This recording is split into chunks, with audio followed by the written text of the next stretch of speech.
আসসালামু আলাইকুম। আজকে ছোট্ট একটা ভিডিও নিয়ে আসছি আপনাদের মাঝে শেয়ার করার জন্য। মেহমান আপ্যায়নে যতই ভালো খাবার থাক না কেন, যতই ভালো ভালো রান্না করে না কেন, তার মাঝে একটু যদি ঝাল ঝাল ভর্তা থাকে হাতে বানানো, সেই খাবারটা জমে যাবে অনেক অনেক মজাদার। ঝাল ঝাল ভর্তা অনেকেই পছন্দ করে, বেশি ঝাল নয় আবার কমও নয়, মিডিয়াম। মাছ দিয়ে শিম দিয়ে কিভাবে ভর্তা বানাইতেছি সেটা আজকে আপনাদের সাথে শেয়ার করব। আমি 2 কেজি তেলাপিয়া মাছ সিদ্ধ করে নিয়েছি। এখানে তার সাথে কাঁচামরিচও সিদ্ধ করে নিয়েছি, সিম সিদ্ধ করে নিয়েছি। এখন এক ভাবির হাতে ভর্তাটা বানিয়ে নিতেছি। মেহমান চলে আসছে, সব কিছুই রেডি হয়ে গেছে, শুধু আর ভর্তাটা বাকি।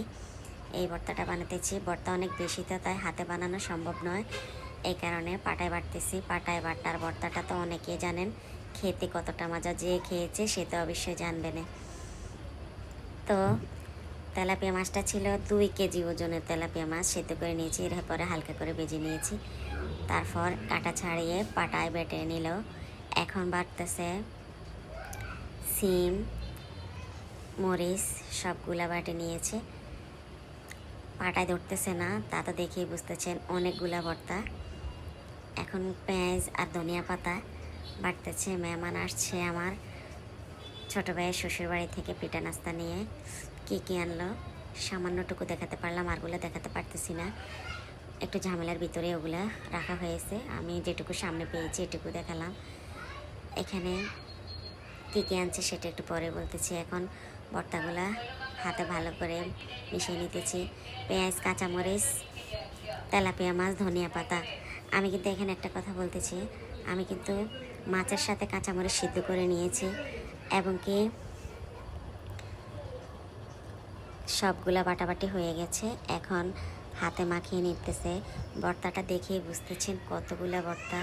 মাশাল্লাহ, ভর্তাগুলো অনেক মজা হয়েছে।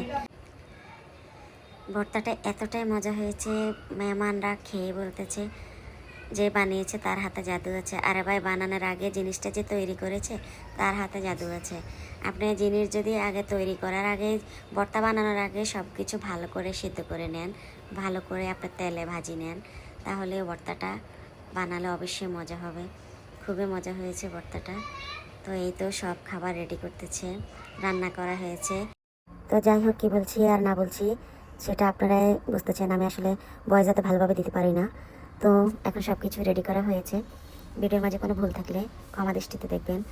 আর ভিডিওটা ভালো লাগলে বিন্দু পরিমাণ শেয়ার করে দিবেন, ফলো দিয়ে পাশে থাকবেন। আসসালামু আলাইকুম।